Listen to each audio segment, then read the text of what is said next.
नमस्कार, मैं हूं नीलेश और आप सभी के बीच एक बार फिर से उपस्थित हूं। आज हम बात करेंगे चुनावी चर्चा की। जी हाँ, चुनावी चर्चा। आप समझ गए होंगे कि भारत के यानी देश के 5 राज्यों में विधानसभा चुनाव हो रहे हैं। पश्चिम बंगाल, असम, उसके अलावे तमिलनाडु, पुडुचेरी और केरल में। लगातार इन 5 राज्यों में सभी राजनीतिक दल चुनावी तैयारियों में जुटे हुए हैं, लेकिन चर्चा का विषय पश्चिम बंगाल बना हुआ है, क्योंकि पश्चिम बंगाल इन सभी राज्यों में सबसे अधिक विधानसभा सीटों वाला राज्य है, जहां पर भाजपा बनाम 10 सालों से सत्ता में रह रही ममता बनर्जी की पार्टी टीएमसी है, तृणमूल कांग्रेस। टीएमसी का अर्थ कुछ आप अलग नहीं समझ लीजिएगा। दरअसल जब से पश्चिम बंगाल की चुनाव की ड्यूटी वही है पश्चिम बंगाल में, तब से लोगों पूरे देश का नज़र पश्चिम बंगाल पर आ गया है, क्योंकि पश्चिम बंगाल वह राज्य है जहां पर सबसे अधिक रोहिंग्याओं और बांग्लादेशी घुसपैठियों की रहने की बात सामने आती रही है। लगातार भारतीय जनता पार्टी पिछले कई वर्षों से यह आरोप लगाती आ रही है टीएमसी पर कि ममता बनर्जी पश्चिम बंगाल में रोहिंग्याओं और बांग्लादेशी घुसपैठियों को संरक्षण देने का काम कर रही है, और इसका भाजपा का जो आरोप है उसको इनकार कर देना भी गलत ही होगा, क्योंकि कहीं ना कहीं यह सच्चाई है कि पश्चिम बंगाल में घुसपैठ हुई है, बांग्लादेशी घुसपैठियों ने कब्जा किया है, ये बात सही है। और जहाँ तक यह बात है कि बांग्लादेशी घुसपैठियों को संरक्षण देने की बात, तो वो भी निराधार नहीं है। इसलिए बंगाल की राजनीति को वैसे समझने के लिए कुछ पीछे चलना होगा। बंगाल कभी वामपंथ का किला कहलाता था। यहाँ पर 35 वर्षों तक बंगाल में वामपंथियों का शासन था, लेकिन वामपंथ की किला ढहने के बाद यहाँ पर सत्ता में आई ममता बनर्जी और 10 सालों से लगातार सत्ता में है।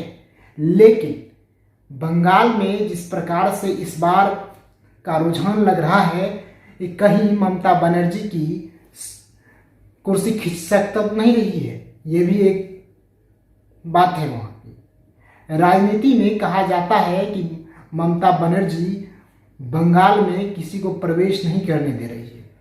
इसीलिए भाजपा ने टीएमसी में बड़ा भगदड़ भी मचाया था कुछ दिन पूर्व, यानी कुछ महीने पूर्व, जब टीएमसी के कई बड़े नेताओं को अपने पाले में ले लिया था, जिसमें शुभेंदु अधिकारी जैसे बड़े नेता भी शामिल थे।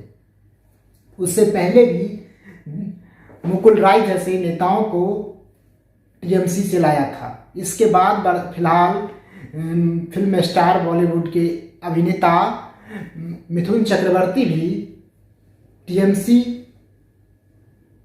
को नकारते हुए भाजपा में शामिल हुए थे, जिसके बाद बंगाल का चुनाव बड़ा दिलचस्प हो गया है। बंगाल में जहां भारतीय जनता पार्टी की तरफ से अमित शाह डायरेक्ट बैटिंग कर रहे हैं, तो वहीं भाजपा के अन्य नेता भी वहां पे खूंटा गाड़ चुके हैं, और मुकाबला ऐसा हो चुका है कि तमाम एग्जिट पोल जो हैं उसमें भारतीय जनता पार्टी टक्कर में दिख रही है, यानी कि सीधी टक्कर ममता बनर्जी को अगर किसी पार्टी से पश्चिम बंगाल में होने जा रहा है तो भारतीय जनता पार्टी है।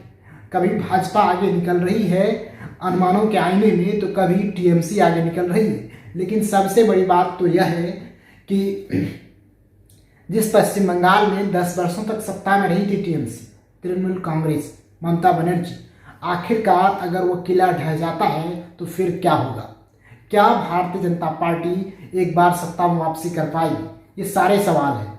लेकिन बड़ा मज़ेदार बात यह है कि टीएमसी के खिलाफ जो भाजपा ने बिगुल फूंका है, उसमें भाजपा अपने आप को सकारात्मक दिखाने का प्रयास भी कर रही है, जिसका सीधा सा असर है कि वहाँ के लोगों में मोदी का जो मैजिक है वह भी बोल रहा है। हम इससे इनकार नहीं कर सकते हैं कि नरेंद्र मोदी का जो मैजिक है वो नहीं दिख रहा है।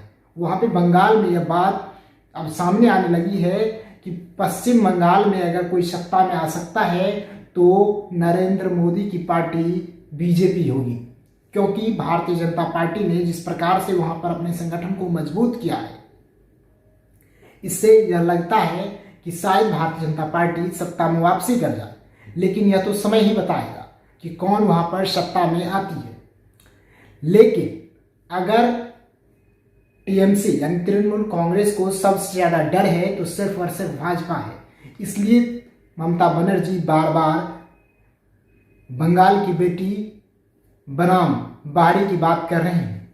और यही नहीं, भाजपा को वहाँ पे वो घुसपैठियाँ बता रही है, जबकि जो असल में घुसपैठिए पश्चिम बंगाल में हैं उन्हें वो कुछ नहीं कह रही है, यानी कि उसको एकदम जो है सो आंख मूंद के समर्थन कर रही है। ये भी कहीं ना कहीं सच्चाई है। ममता बनर्जी को यह भी देखना होगा कि जिस प्रकार से पिछले 20-25 वर्षों में और खास करके उसमें 10 साल अगर ममता बनर्जी के शासन को देखा जाए तो घुसपैठियों ने वहाँ पे अपनी जड़ें मजबूत जरूर की है, जिसके कारण यह भी है कि वहाँ पर जो पिछले 10 वर्षीय जो जनसंख्या के लिए जनगणना होता है, 2 जनगणनाओं में यह देखने को मिला है कि वहाँ पर जो है सो जनसंख्या दर बड़ा तीव्र गति से बढ़ा है। पश्चिम बंगाल में जनसंख्या दर जो है वह काफ़ी तीव्र गति से बढ़ा है। यह भी मूल कारण है कि पश्चिम बंगाल का जो जनसंख्या बढ़ रहा है उसके पीछे कहीं ना कहीं बांग्लादेशी घुसपैठियों और रोहिंग्याओं का हाथ है। और बार बार ये सरकार की रिपोर्ट्स भी कहती है कि वहाँ पे पश्चिम बंगाल में घुसपैठ कर रहे हैं, लेकिन आखिरकार ममता बनर्जी क्यों चुप्पी साध लेती है। लेकिन सबसे मजेदार बात तो यह है कि कल से एक वीडियो सोशल मीडिया पर वायरल हो रहा है, जिसमें टीएमसी के नेता शेख आलम कह रहे हैं कि हमारी आबादी 30% हो चुकी है, यानी कि अल्पसंख्यक कहलाने वाले जो भारत में सबसे बड़े मेजॉरिटी के लोग हैं, यानी कि देश में जो सेकेंड मेजॉरिटी है उसमें उसकी आबादी 30% के करीब पहुंच गई है। अब उन्हें 4 पाकिस्तान चाहिए। तो ये सारी बातें पश्चिम बंगाल की राजनीति में अभी चल रही है, और ऐसे में ऐसे बयानों से कहीं ना कहीं भारतीय जनता पार्टी को फायदा होगा, क्योंकि भाजपा जिस प्रकार से फ्रंटली हिंदुत्व का जो पॉलिटिक्स करते आई है, उससे कहीं ना कहीं भारतीय जनता पार्टी को इस बयान टीएमसी नेता शेख आलम की इस बयान का फायदा जरूर मिलेगा, क्योंकि वहाँ के हिंदुओं को पोलराइज करने में शायद भाजपा अगर सफल रह जाती है तो भाजपा का सत्ता में आना कोई बड़ी बात नहीं है। क्योंकि अगर आप पिछले विधानसभा चुनाव यानी 2019 के जो लोकसभा चुनाव जो था उसमें भारतीय जनता पार्टी ने बहुत ही बेहतर प्रदर्शन किया था, यूं कहिए तो भयंकर रूप से नुकसान पहुंचाया था ममता बनर्जी को, जिसमें ममता बनर्जी को मात्र 22 सीटें आई थी और 18 सीटों पर भारतीय जनता पार्टी के उम्मीदवार चुनाव जीते थे, यानी कि 42 सीटों में से 18 पर भाजपा चुनाव जीत लेती है। ये बड़ी बात है। और अगर भारतीय जनता पार्टी वहाँ पे चुनाव जीतती है तो शेख आलम के ऐसे बयान भी होंगे जो देश विरोधी करार दिए जा रहे हैं, क्योंकि ऐसी बात करना कहीं से भी उचित नहीं होगा कि इस देश में 4 पाकिस्तान बना दिया जाए। ये सच्चाई है।